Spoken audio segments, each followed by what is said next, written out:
803 kilometre होती ती 856 kilometre झाली। 86,000 कोटीवरचा खर्च 1,10,000 कोटीवर गेला। महाराष्ट्रामध्ये अनेक प्रकल्प, खर्चिक प्रकल्प उभे करून भारतीय जनता पक्ष हा सगळ्यात मोठा श्रीमंत पक्ष झालेला आहे। त्या हेतून असेल, वाळवा तालुका असेल किंवा कराड तालुका असेल, शेजारचा कोल्हापूर जिल्हा असेल, महापुराच्या खाईत लोटला जाणार आहे हा गरज नसलेला आहे। आणि म्हणून गेली 2 वर्ष आम्ही सातत्यानं या महामार्गाला विरोध करत आलेलो आहे। आधी या महामार्गाची लांबी 803 किलोमीटर होती ती 856 किलोमीटर झाली। 86,000 कोटीवरचा खर्च 1,10,000 कोटीवर गेला आणि ते वाढतच चाललेलं आहे। खरं तर काहीच आवश्यकता नसताना केवळ ठेकेदारांना ठेके देण्यासाठी अथवा ज्या पद्धतीनं महाराष्ट्रामध्ये अनेक प्रकल्प, खर्चिक प्रकल्प उभे करून भारतीय जनता पक्ष हा सगळ्यात मोठा श्रीमंत पक्ष झालेला आहे। त्या हेतून असेल, 40-42 हजार कोटीमध्ये पूर्ण होणारा हा रस्ता 1,10,000 कोटी रुपयामध्ये करण्याचा घाट घातलेला आहे। पण मुद्दा असा आहे की याची काहीच गरज नाही, कारण नागपूर रत्नागिरी महामार्गाचा कोल्हापूरपर्यंतचा जो मार्ग आहे तो या नियोजित शक्तिपीठ महामार्गाला बरोबर समांतर आहे। आणि आधी राष्ट्रीय महामार्ग प्राधिकरणानं बांधून पूर्ण केलेला तो रस्ता पूर्ण क्षमतेनं चालत नाही आहे। क्षमतेच्या केवळ 25%च वाहतूक त्याच्यामध्ये होत असताना त्याला समांतर रस्ता करण्याची काहीही गरज नव्हती, तरी हा रस्ता करायचाच असा हट्टास राज्य सरकार करते। एकतर याच्यामध्ये 25,000 एकर जमिनीपैकी जवळपास 18,000 एकर जमीन ही बागायत जमीन आहे। वाळवा तालुका असेल, शिराळा तालुका असेल, कोल्हापूर जिल्ह्यातला पन्हाळा तालुका असेल, करवीर तालुका असेल, ही सगळी बागायत पट्टा आहे। पलूस तालुका असेल, ज्या बागायती पट्ट्याच्या जमिनी आता विशेषतः पलूस कडेगावच्या पाण्याखाली आलेल्या आहेत, त्याच्यासाठी यापूर्वी क्रांतिसिंह नागनाथांना नायकवडी, जी.डी. बापू लाड, संपतराव देशमुख या लोकांनी अनेक आंदोलनं केली, पाणी परिषदा घेतली। त्यावेळी कुठं म्हैसाळ आणि टेंबू योजना कार्यान्वित झाल्या आणि या जमिनी सगळ्या बागायती झाल्या। आणि लेखणीच्या एका फटकाऱ्यानिशी आज या सगळ्या जमिनीवर वरवंटा फिरवायचं चालू आहे। वाळवा तालुक्यातल्या शेतकऱ्यांनी स्वतःच्या जमिनी गहाण ठेवून लिफ्ट योजना केल्या, जमिनी बागायत केल्या। त्या जमिनी आज या शक्तिपीठ महामार्गाखाली काढून घेतल्या जात आहेत। एवढंच नव्हे तर वाळवा तालुका असेल किंवा कराड तालुका असेल, शेजारचा कोल्हापूर जिल्हा असेल, महापुराच्या खाईत लोटला जाणार आहे। कारण आता केंद्रीय जल आयोगानं कबूलच केलेलं आहे की अलमट्टीच्या पाण्यामुळं सांगली कोल्हापूरला पूर येतो, हे आता अधिकृतरित्या कबूल केलेलं आहे। याचं कारण महापुरामध्ये पात्राबाहेर पाणी जेव्हा पडतं त्यावेळी त्या पाण्याच्या प्रवाहाला अडथळा निर्माण झाला की फूग तयार होते आणि 15-15 दिवस पूर रेंगाळतो। पूर्वी पूर यायचा पण 2-4 दिवसामध्ये तो ओसरायचा। आज शक्तिपीठ महामार्गाच्या माध्यमातून मोठा भराव निर्माण झाला तर कराड शहराला, जो पूर्वी सांगली शहराला धोका होता, तो आता कराड शहराला, त्याचबरोबर वाळवा तालुक्यातील अनेक गावं, पार अगदी सांगली कोल्हापूर जिल्ह्यातील शाहूवाडीपर्यंत, मलकापूरपर्यंत आणि इकडे सांगली जिल्ह्यातील कोकरूडपर्यंत त्याचा परिणाम दिसणार आहे। आणि म्हणून या रस्त्याची आम्हाला गरज नाही आहे।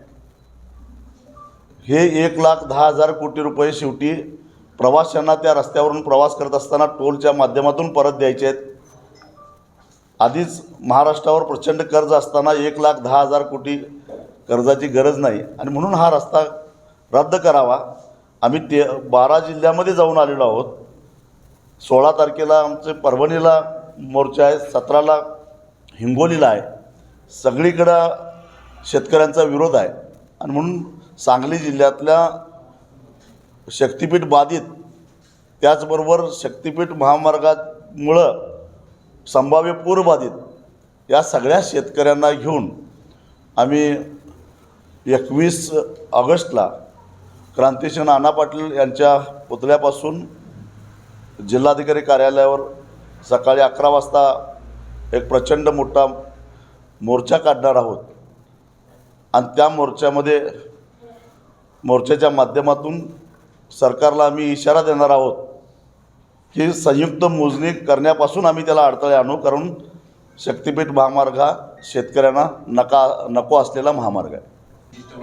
थोडीफार विधिमंडळातच चर्चा झालेली आहे, त्याच्या व्यतिरिक्त काही चर्चा झालेली नाही आहे. नाही त्यांना असं वाटत नाही की चर्चा करावी, पण आमच्याबरोबर राहून दे, शेतकऱ्यांच्याबरोबर तरी करायला पाहिजे होतं. नाही केलं त्याने. उलट मुख्यमंत्री एकदा विधानसभेत असं मला वाटतं परिषदेत असं बोलले की आझाद मैदानावर तुम्ही जेवढे लोक आणले होते त्याच्या दुप्पट आम्ही रस्ता करा म्हणून सांगायला आणू, अशा प्रकारची भाषा त्यांची आली. 42-45 हजार कोटीत होणारा रस्ता 1,10,000 कोटीत करायचा, मग हे काय सांगायला उघड गुपित आहे कशासाठी करायला ते. हो, दुसरं काहीच नाही. मग आम्ही मागणी करतोय 6 महिने झाल्यापासून की हा DPR बरोबर आहे. हे IIT पवई, रुडकी या संस्था आहेत ना, ते रस्त्यावर काम करणारे, किंवा IRC इंडियन रोड काउन्सिल यांच्याकडून तपासून घ्या ना आणि आमच्यासारख्यांची खात्री पटवून द्या की बाबा हे चुकीचं तुम्ही आक्षेप घ्यायला लागला, असं काही नाही आहे. ते काय करत नाही. नामदेवाच्या पायरीला जाऊन आम्ही साकडं घातलं की परमेश्वराने विठ्ठलाने सरकारला योग्य बुद्धी द्यावी. अतिशय सकस जमिनी, काळ्या जमिनी आणि शेतकऱ्यांनी स्वतःच्या खर्चाने गुंतवणूक करून कर्ज काढून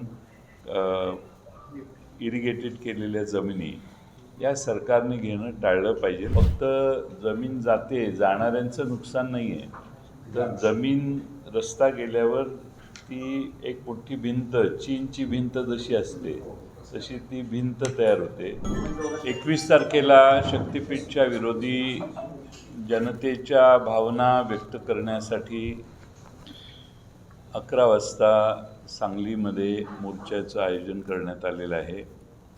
या ठिकाणी माननीय राजीव शेट्टी साहेब आहेत, कॉम्रेड गुरव आहेत, BG पाटील साहेब आहेत.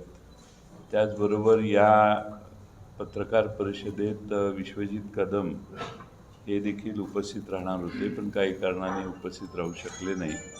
तेही त्या दिवशी मोर्चात येतील.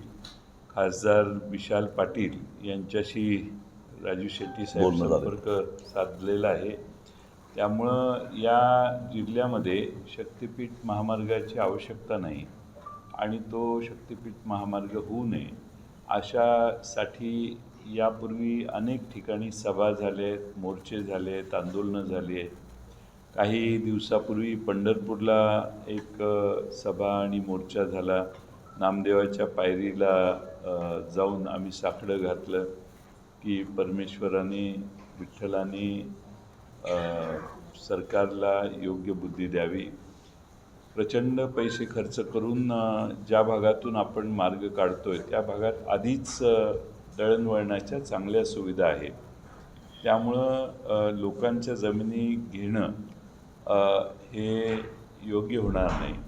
ज्या भागातून हा रस्ता जातोय, सांगली जिल्हा, कोल्हापूर जिल्ह्याचा भाग बघितला तर अतिशय सकस जमिनी, काळ्या जमिनी आणि शेतकऱ्यांनी स्वतःच्या खर्चाने गुंतवणूक करून कर्ज काढून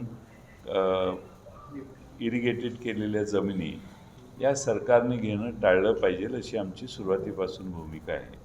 आणि म्हणून या मोर्चामध्ये शक्तिपीठ महामार्गात जी गावं, जे तालुके येतात त्या भागातल्या जनतेचा विरोध व्यक्त करण्यासाठी सांगलीला मोर्चा काढला. यापूर्वी कोल्हापूरला एक मोर्चा झाला, सोलापूर जिल्ह्याचा मोर्चा पंढरपूरला झाला, परभणी आणि अन्य जिल्ह्यात देखील त्याचं आयोजन आता पुढच्या काही दिवसात आहे. त्याच पद्धतीनं आता सांगलीला जिल्हाधिकाऱ्यांच्या कार्यालयावर हा मोर्चा नेण्याचं आम्ही ठरवलेलं आहे. खानापूर तालुक्यामध्ये 615 एकर जमीन जाते. कडेगाव तालुक्यात 882 एकर जमीन जाते. पलूस तालुक्यात 582 एकर जमीन जाते आणि वाळवा तालुक्यात 973 एकर जमीन जाते. म्हणजे सांगली जिल्ह्यातली 3052 एकर जमीन जाते. आणि बाधित शेतकऱ्यांची संख्या नाही आहे माझ्याकडे सध्या, पण ती त्यापेक्षा काही हजारात असेल. फक्त जमीन जाते, जाणाऱ्यांचं नुकसान नाही आहे.